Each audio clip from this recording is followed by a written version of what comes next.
Har yili yangi yilda bir-birimizga sovg'a beramiz. Birinchi marta buni Instagramga qo'yapmiz. Xo'p, tayyormisizlar? 1, 2, 3. Dada!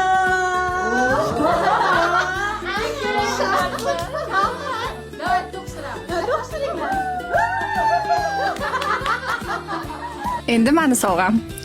Tada! Novogodniy shirinlik. Voy, meni sovg'alarim, mana Ayam har doimgidek. Dadam sarpalar. endi meni gali.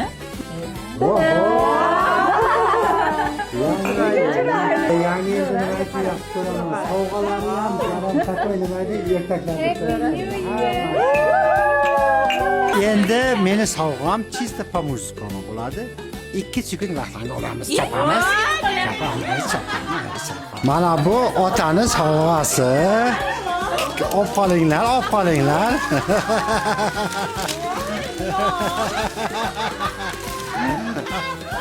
Ana. Bolalarim zakaznoy qo'y so'ydirtirdim. Sababi yangi yil kuni 31-dekabr kuni hamma xonadonlaringda mana shu go'shtlarni qozonga solib qaynatma sho'ra qilib qo'yasizlar.